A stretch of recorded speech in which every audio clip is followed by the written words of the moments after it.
I'm Stephanie Winnie, and I'll read Matthew 24. Jesus left the temple and was walking away when his disciples came up to him, called his attention to its buildings. "Do you see all these things?" he asked. "Truly, I tell you, not one stone here will be left on another. Everyone will be thrown down." As Jesus was sitting on the Mount of Olives, the disciples came to him privately. "Tell us," they said, when will this happen, and what will be the sign of your coming and of the end of the age?" Jesus answered, "Watch out that no one deceives you, for many will come in my name, claiming, 'I am the Messiah,' and will deceive many. You will hear of wars and rumors of wars, but see it to that you are alarmed. Such things must happen, but the end is still to come. Nations will rise against nations, and kingdom against kingdom. There will be famines and earthquakes in various places. All these are the beginning of birth pains. Then you will be handed over to be persecuted and put to death, and you will be hated by all nations because of me. At that time, many will turn away from the faith and will betray and hate each other, and many false prophets will appear and deceive many people. Because of increase of wickedness, the love of most will grow cold. But the one who stands firm at the end will be saved. And this gospel of the kingdom will be preached in the whole world, and as a testimony to all nations. And then the end will come. So when you see standing in the holy place the abomination that caused desolation, spoken of through the prophet Daniel, let the reader understand. Then let those who are in Judea flee to the mountains. Let no one on the housetops go down and take anything out of the house.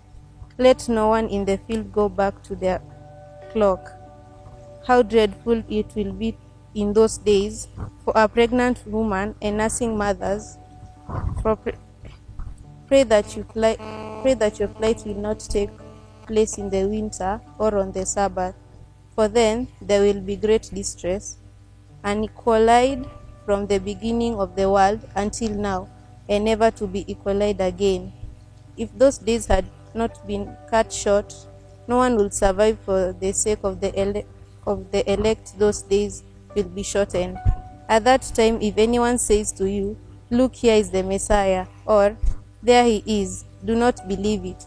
For false Messiah and prophets will appear and perform great signs and wonders to deceive, if possible, even the elect. See, I have told you ahead of time.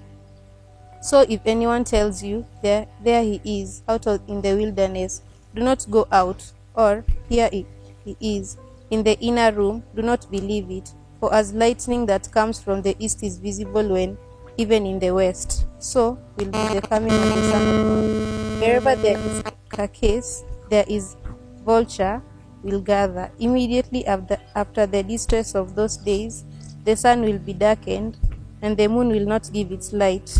The stars will fall from the sky, and the heavenly bodies will be shaken. Then will appear the sign of the Son of Man in heaven. And then all the people of the earth will mourn when they see the Son of Man coming on the clouds of heaven with power and great glory. And he will send his angels with a loud trumpet call, and they will gather his elect from the four winds, from one end of the earth to the other. Now learn the lesson from the fig tree. As soon as its twigs get tender and its leaves come out, you know that summer is near. Even so, when you see all these things, you know that it is near, right at the door. Truly I tell you, this generation will certainly not pass away until all these things have happened. Heaven and earth will pass away, but my words will never pass away. But about that day or hour, no one knows, not even the angels in heaven, not the Son, but only the Father. As it was in the days of Noah, so it will be at the coming of the Son of Man. For in the days before the flood, people were eating and drinking, marrying and giving in marriage, up to the day Noah entered the ark. And they knew nothing about what will happen until the flood came and took them all away. That is how it will be at the coming of the Son of Man. 2 men will be in the field, one will be taken and the other left.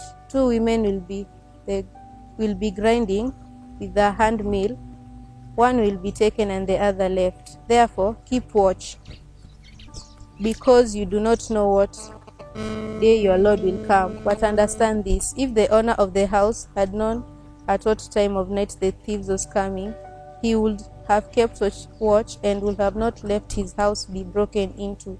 So you also must be ready, because the Son of Man will come at an hour when you do not expect. Who then is faithful and wise servant, whom the master and put in charge of the servants in the household to give them their food at the proper time? It will be the good for the servants whose masters find him doing so when he returns. Truly, I tell you, he will put him in charge of all his possessions. But suppose that servant is wicked and says to himself, my master is staying away a long time, and he then begins to beat his fellow servants and to eat and drink with drunkards. The master of that servant will come on a day when he does not expect him, at an hour he is not aware of. He will cut him to pieces and assign him a place with the hypocrites, where they will be weeping and gnashing of teeth.